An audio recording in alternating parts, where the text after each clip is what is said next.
vence no con ejército y con fuerza, sino con mi espíritu, ha dicho Jehová de los ejércitos. Vamos en este día a proclamar la victoria en el nombre de Jesús, y al final de esta actividad vamos a proclamar la derrota de esos adversarios atmosféricos. Es importante que aún en hora de la tarde esté el pueblo aquí, porque mientras estamos aquí, estamos reforzando esa victoria. Estamos diciéndole con los ángeles: atrás, atrás, atrás y atrás, y hacia un lado, lejos, fuera de este lugar. Shelema Katalu Mahaya. ¿Cuántos alaban la gloria de papá? ¿Cuántos dan gloria al Señor? Den un aplauso al Señor. Luego de aquella visión tan especial, el pueblo adquirió mayor confianza ante el enemigo común y se produjo, como todos los años, el ya famoso grito de clamor. ¡A su nombre!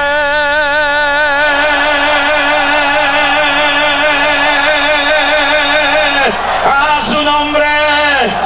Levanta esa bandera, levanta esa bandera, levanta socorro ahí, levanta ese clamor ahí, alaba a Dios ahí, alábalo. Un minuto entero de alabanza, alabanza ahí. Mueve esos pañuelos en el aire, mueve esas banderas, mueve esas gorras, muévelos ahí. Y una vez finalizado ese clamor masivo, Rasky comenzó su mensaje, el cual tuvo como base el versículo 1 del primer capítulo del libro de Jonás. Jonás era un profeta que algunos piensan que era desconocido, pero no era muy desconocido, ni era muy famoso tampoco. Era un profeta de la región de Galilea. Nació cerca de Nazaret, el pueblo donde nació Cristo. Y nació en un pueblo llamado Hetfer, pueblo humilde, pequeño. Su ministerio estuvo durante el reinado de un rey llamado Jeroboam II. Aparte de la profecía sobre Nínive, su único otro trabajo fue predecir que Israel sería restaurada unas ciertas tierras a su reinado. Cuando Eliseo el profeta terminó su ministerio, empezó el ministerio de Jonás. Ahora, Jonás, el mismo Jesucristo lo menciona cuando habla en el Nuevo Testamento y compara su muerte y resurrección con los 3 días y 3 noches que Jonás estuvo en el vientre de un pez. Sí que Jonás es bastante famoso, que hasta Cristo tiene que hablar de Jonás. Pero a Jonás, por lo más que se le conoce, es porque fue el profeta que Dios envió a la capital de Nínive, a la capital de Asiria, Nínive. Los asirios gobernaron el mundo de aquel entonces por alrededor de 300 años. Desde el año 900 y pico hasta el 600 y pico antes de Cristo, los asirios por 300 años eran el terror de la humanidad de aquel entonces. Y no habían llegado todavía hasta Israel, hasta las 10 tribus, que era parte del rompimiento que había habido después que el reino se dividió, después de la muerte de Salomón. Y Jonás recibe un mensaje de Dios. Y el profeta Dios le habla y le dice: levántate y sal para Nínive, la capital de Asiria, y llévale este mensaje. Dile que en 40 días Nínive será destruido. Su pecado y su maldad ha llegado a mí, y yo me he cansado de lo que han hecho, de la maldad, los abusos que han cometido, y yo, Jehová, te mando a decirle que yo los destruiré por completo. Yo permitiré su ruina. Pero algo pasa en el profeta. El profeta decide no ir, y entonces compra un pasaje para un pueblo en las costas de España. Y Jonás decide irse para España en vez de irse para Nínive, la capital de Asiria. Ahora ahí hay un gran dilema: ¿por qué Jonás no quiso ir? ¿Por qué el profeta desobedeció a Dios? Y hay 2 razones aquí. Una es que algunos creen que Jonás tenía una especie de miedo de perder su título de profeta. Él sabía que Dios era bueno y misericordioso. Él sabía que Dios tiene misericordia aún del más malo. Dios no es como algunos predicadores de la actualidad que mandan a todo el mundo para las pailas del infierno. Hay un Dios en el cielo que nos creó y nos ama como la niña de sus ojos, aunque es juez, y no puede excusar el pecado de la humanidad. Y como juez, Él tiene que ser severo con la violación del pecado.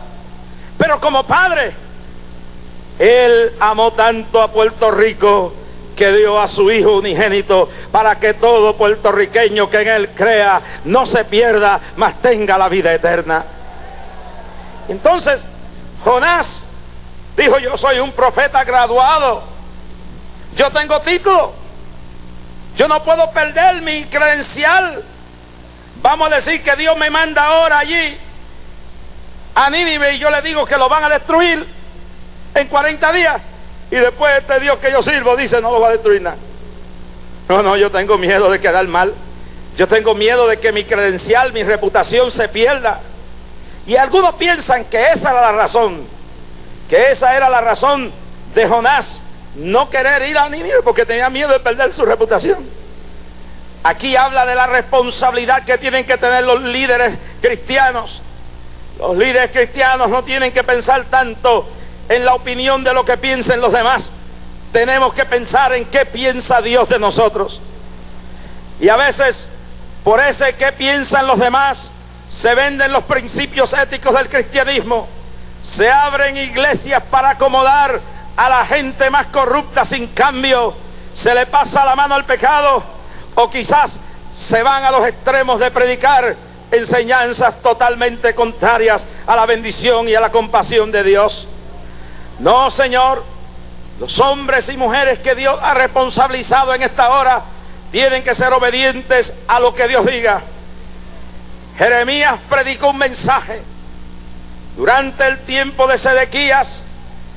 En el tiempo más luego de Jeremías, la nación se encontraba corrupta y perdida. Hechicería, brujería, idolatría, paganismo, incesto, toda clase de pecado e inmoralidad. Y Dios mandó a Jeremías y le dijo: ponte fuerte como bronce y dile al pueblo su pecado. Y Jeremías se paraba en las calles y decía: viene la destrucción. Y el gobernante llamó al palacio a Jeremías, el rey. Dijo: mira, por aquí dicen que debemos irnos huyendo y refugiarnos en Egipto, porque los babilónicos vienen. Y Jeremías le dice: tus profetas te hablan mal, no te queda más alternativa, ríndete o serás destruido. Y vinieron los falsos profetas y acusaron al profeta Jeremías de traidor, de vendepatria, porque aquellos se arroparon con el manto del patriotismo. Aquellos profetas se arroparon con el manto del patriotismo y dijeron: no, este es un vendepatria, este es un traidor. En Puerto Rico, en la hora que vivimos, hay un grupo de profetas de Sedequías que se visten también del manto de patriotismo y nos dicen a los evangélicos que tenemos que meternos en cosas que no nos incumben y que tenemos que meternos bajo las ruedas de tractores y crear una situación de desafío violento. Y no entenderán estos falsos profetas que nosotros estamos dispuestos a morir y a ir presos, pero no por causas políticas. Nosotros vamos presos y morimos cuando hay que defender la iglesia y los principios éticos del cristianismo. Si los políticos se quieren acostar bajo los camiones, que lo hagan, eso yo se lo respeto y no los estoy censurando en el día de hoy.